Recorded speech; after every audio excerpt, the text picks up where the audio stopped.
Hi, in this video lecture we are going to see about cascode amplifier. So in previous video lecture we saw the need for multi-stage amplifiers and we saw a connection by which the different stages of amplifier can be connected. Okay, so there we saw that there are two types of connections. One is cascade connection, another one is cascode connection. So we discussed cascade connection in the previous lecture. So in this lecture we are going to see about the cascode connection.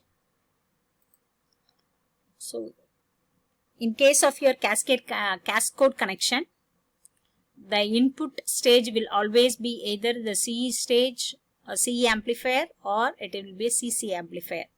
Okay, the input will always be applied to either CE amplifier or CC amplifier, which in turn will be driving the output stage, and output stage is always a CB amplifier. Okay, it is a common base amplifier, but input could be either common emitter or it could be your common collector amplifier.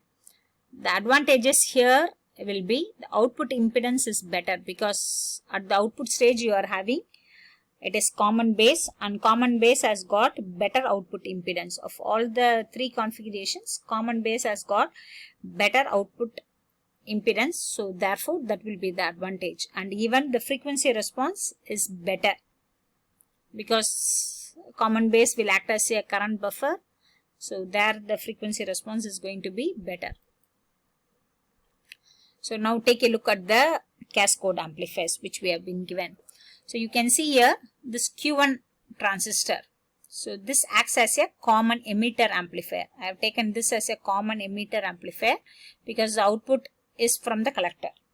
Okay, input given to the base, output from the collector. You can see this collector current is now entering into your emitter terminal of the transistor 2. Okay, so that means that emitter is now the input terminal, and from your from the collector of your Q2 transistor we tap the output signal. So collector is the output, emitter is the input, base is being grounded except for some unwanted signals which is to be bypassed. Okay, so therefore we have this CB.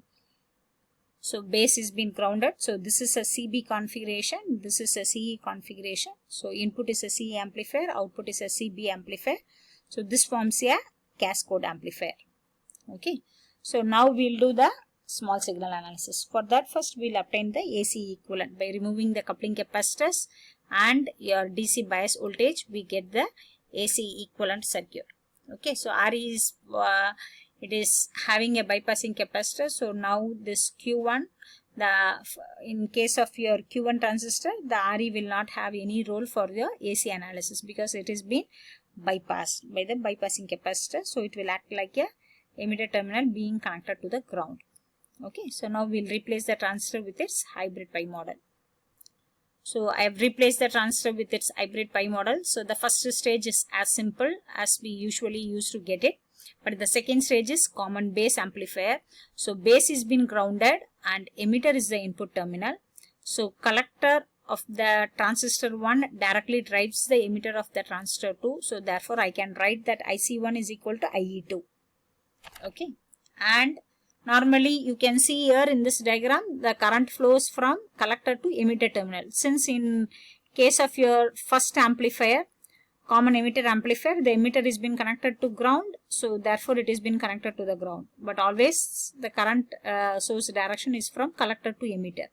So here is the collector, but here is the emitter, so therefore this is the current source which you have, it is GM to V pi 2, and at the collector terminal you have RC and RL. Okay, so these two are the resistors. Now we'll do the small signal analysis. So the various parameters we'll be interested to calculate will be the voltage gain, the input impedance and the output impedance. Okay, so first we'll find out what is your V0 and Vs relation. So from the diagram you can easily see that. Okay, so Vs is equal to my V pi 1.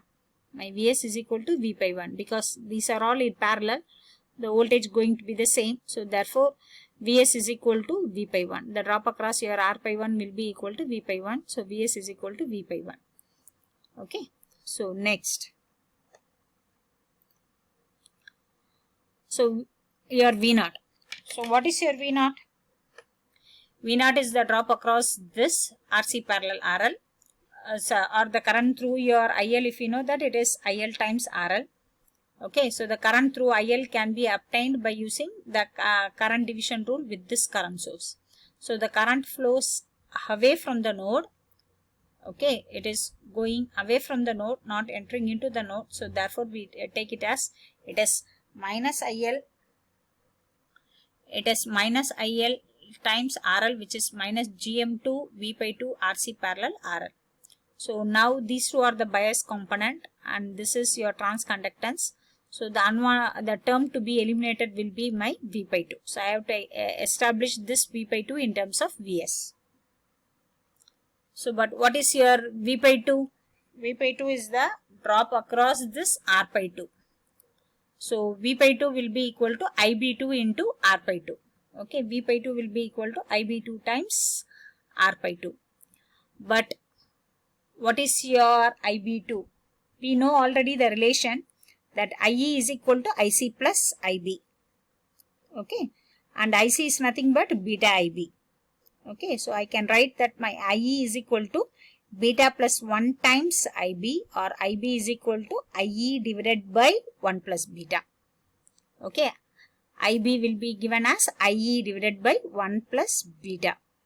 So since here only the emitter current is known, because my collector current is equal to the emitter current. So GM1 V by 1 will be equal to emitter current.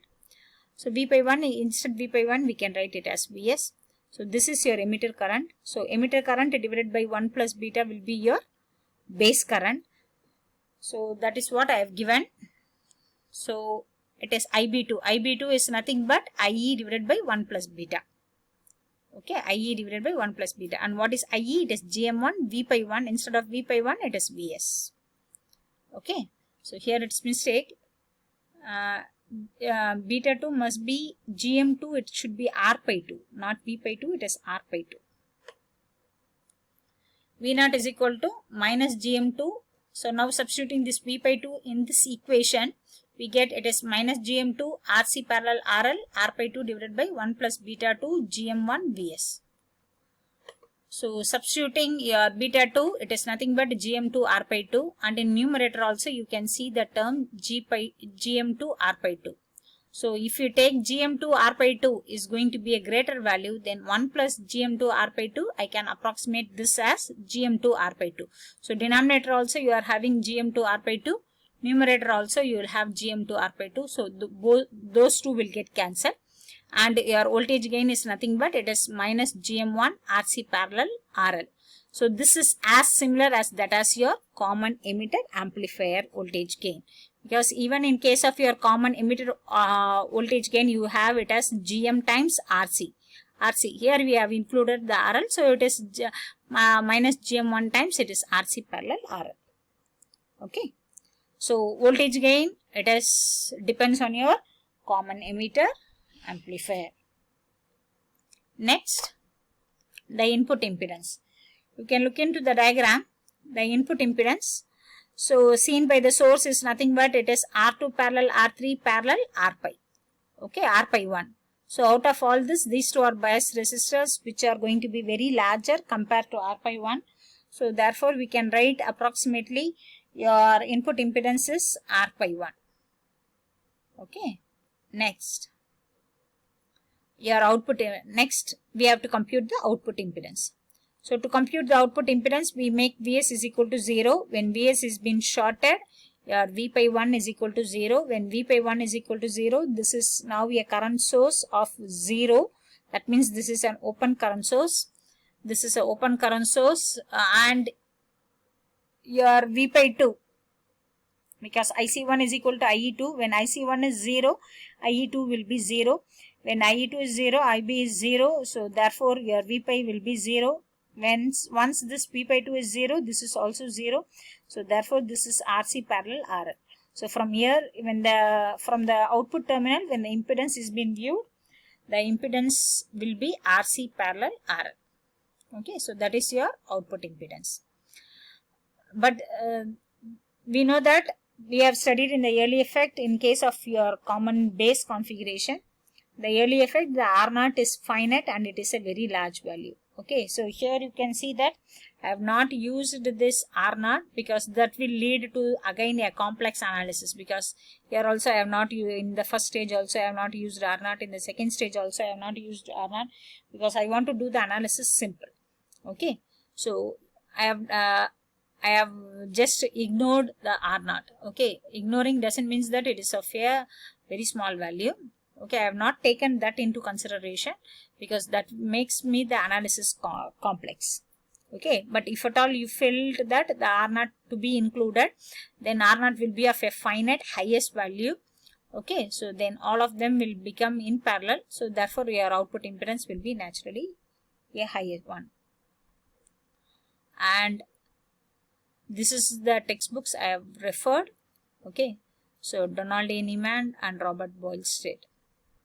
Okay, so these two authors' textbook I referred. Thank you.